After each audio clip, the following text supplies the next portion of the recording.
जय श्री राम दोस्तों, वॉक पे चर्चा में आप सबका स्वागत। कल जैसा कि उम्मीद थी, डोनाल्ड ट्रंप ने भारत पे 25% प्लस टैरिफ लगाने की घोषणा करी और रीजन ये दिया क्योंकि भारत रशिया से ऑयल खरीदता है। ये टैरिफ यूरोप पे नहीं लागू जो रशिया से पूरी गैस ले रहा है, क्योंकि रशिया डोनाल्ड ट्रंप की हेकड़ी के आगे झुक गया। तो दो बातें इससे साबित होती हैं। पहली चीज कि डोनाल्ड ट्रंप ने वॉर रखवाई थी ट्रेड टैरिफ के लिए, वो एक झूठ था, इससे साबित हो गया। और दूसरी चीज, जो राहुल गांधी चिल्ला के कह रहे थे कि मोदी जी सरेंडर हैं, ये प्रूव करता है कि भारत ने डिसाइड किया है, भारत ने ये ठाना है कि अब इन लोगों के आगे झुकना नहीं है। ये जो ग्लोबलाइजेशन के नाम पर हमको कोलोनाइजेशन बेचा गया कई 100 साल तक, पिछले 50-60 साल से, ये एक मिथ है और भारत को इस ट्रैप में नहीं फंसना।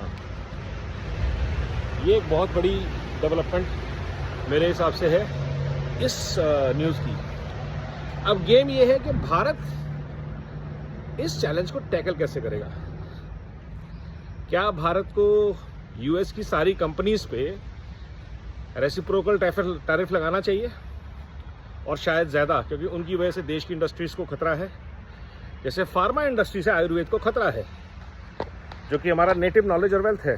So US pharma companies should be charged heavily for destroying India's native knowledge, and similarly automobile to other products, energy needs की जहाँ तक बात है, भारत ने बड़ा क्लियरली बोला है कि we will decide what we want, when we want, from whom we want, in the best interest of Bharat. तो आज की डेट में अगर डोनाल्ड ट्रंप की हालत देखें तो सांप सुंदर जैसी हो गई है। चाइना उसकी नहीं सुनता, रशिया उसकी नहीं सुनता, यूरोप पहले से ही नाटो का मेंबर है और अमेरिका के आगे बिल्कुल झुका हुआ स्टेट है। दुनिया में और कोई कंट्री, कनाडा तक नहीं सुनता यूएस की, और साउथ अमेरिका में तो बिल्कुल नहीं चलती इनकी। सो ट्रेड वॉर की जो धमकी थी वो खत्म हो गई। और ट्रेड वॉर है क्या?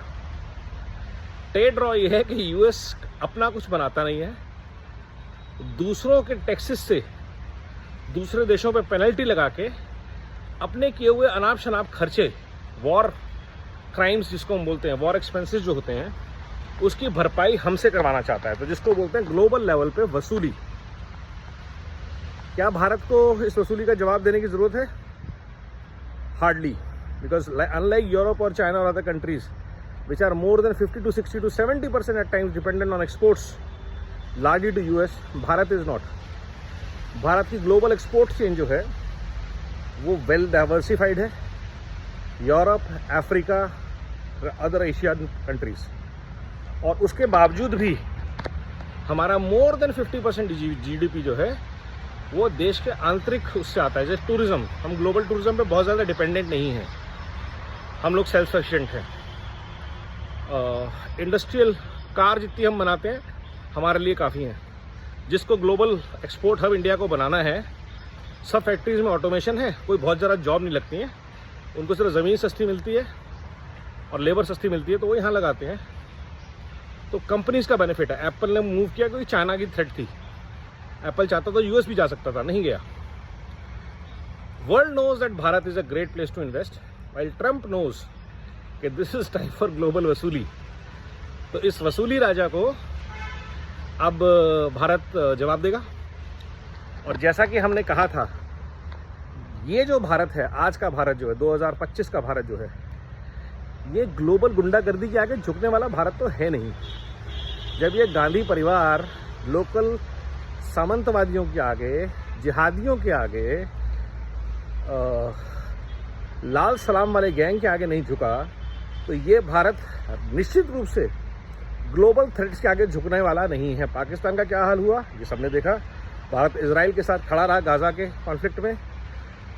भारत रशिया यूक्रेन दोनों को मना कर रहा है युद्ध के लिए, लेकिन रशिया के साथ खड़ा है, क्योंकि रशिया हमेशा भारत के साथ खड़ा हुआ है।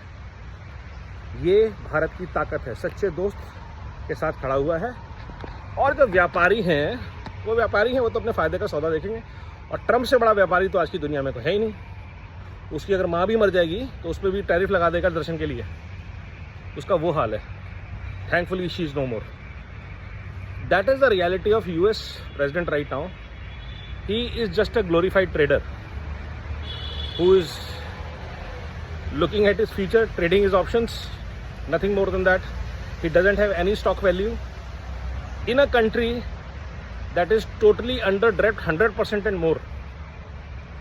इलॉन मस्क ने सही काम करने की कोशिश की, उसको साइडलाइन कर दिया इसने, और ये हाल होने वाला है US का बद से बदतर।